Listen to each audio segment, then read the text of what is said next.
नमस्कार दोस्तों, आज प्रधानमंत्री मोदी का आजमगढ़ में दौरा है और हो सकता है कि अच्छा खासा यहाँ पे वो रैली करेंगे और अच्छा खासा झूठ बोलेंगे, क्योंकि ये तो उनका काम ही बन गया है। क्योंकि जितने भी पिछले रिकॉर्ड देख लें उनकी, तो कभी एक भी अगर 100 बात करते हैं तो हो सकता है कि एक आध बात सच बोलते हों, बाकी 99 बातें उनकी झूठी होती हैं। ये कोई इस पर शक नहीं करेगा, क्योंकि अगर आपको कुछ डाउट है तो आप खुद देख सकते हैं उनके बयान को। लेकिन दोस्तों, सबसे बड़ी बात यह है कि जहां पे अब बीजेपी कमजोर दिखाई दे रही है, यानी कि अभी पूरे देश में देखें तो कम से कम 200 से 300 के बीच में जो सीटें हैं उनमें बीजेपी कमजोर दिखाई दे रही है। हो सकता है कि 200 से 250 या 300 के बीच की जो सीट में जो कमजोर हैं, यहाँ पे रेल अलर्ट जारी हो गया है सांसदों के लिए कि उनकी सीट जा सकती है, उनकी कुर्सी जा सकती है। इस वजह से मोदी का वहीं पे फोकस रहेगा जहाँ पे बीजेपी हारेगी, वहीं वहीं मोदी रैली करेंगे। हो सकता है कि एक दो से दो चार मतलब % सीटें बच जाएं, जिसका क्योंकि कुछ ऐसे वोटर होते हैं कि जिनको अगर आप कह दो कि भाई बीजेपी में वोट देना है तो बीजेपी में दे देंगे, अगर आपने कह दिया कांग्रेस को वोट देना है तो कांग्रेस दे। इस वजह से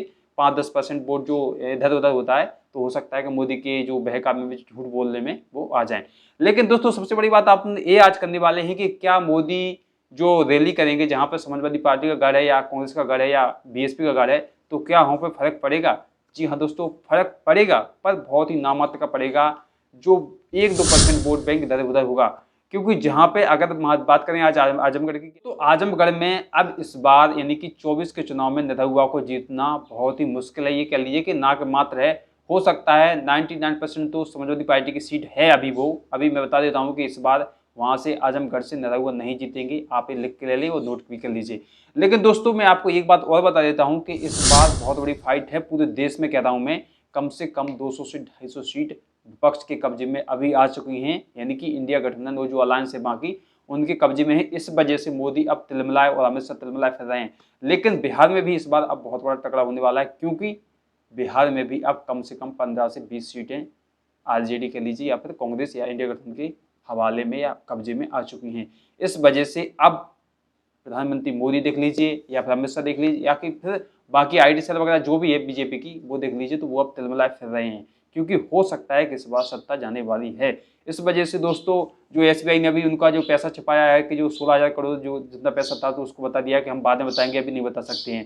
तो ये बहुत सारे सबूत हैं जो बताते हैं कि बीजेपी इस बार बहुत बड़ी परेशानी में नजर आ रही है, घिरती हुई नजर आ रही है। तो इस वजह से बीजेपी अब झूठ फैलाना या कि झूठ की राजनीति करना स्टार्ट कर दिया है। क्योंकि ये तो देखा गया है कि राम मंदिर के नाम पर जब राम मंदिर जब बना, मतलब जो विध्वंस हुआ था जब उसमें जो 1991 में, तो तब भी पार्टी नहीं आई थी, यानी कि भाजपा की सरकार नहीं बनी थी। इस बार भी राम मंदिर पे कोई वोट नहीं, क्योंकि धर्म के नाम पे वोट कोई नहीं देना चाहता है। हाँ, जो बीजेपी का कोई वोटर है वो तो देखो कहेगा कि हम तो धर्म के नाम पे देंगे, लेकिन बाकी जो अन्य लोग हैं वो कोई नहीं देना चाहते हैं। तो मैं आपसे सबसे बड़ी बात ये पूछना चाहता हूँ आज की वीडियो में कि क्या आजमगढ़ में बीजेपी कुछ दिखा पाएगी इस बार जलवा? क्या मोदी का वहाँ पे मैजिक चल पाएगा? अगर मोदी मैजिक चलता है तो मैं आपको मानूंगा कि हाँ, बीजेपी में ताकत है और मोदी मैजिक चलता है। अगर इस बार मोदी वहाँ से हारते हैं, यानी कि निरहुआ हारते हैं, तो समझ लीजिए कि मोदी मैजिक कुछ नहीं है, सिर्फ एक हवा थी। चलते हैं अगली वीडियो में। वीडियो पसंद आए तो प्लीज वीडियो को लाइक कीजिए, चैनल को सब्सक्राइब। धन्यवाद।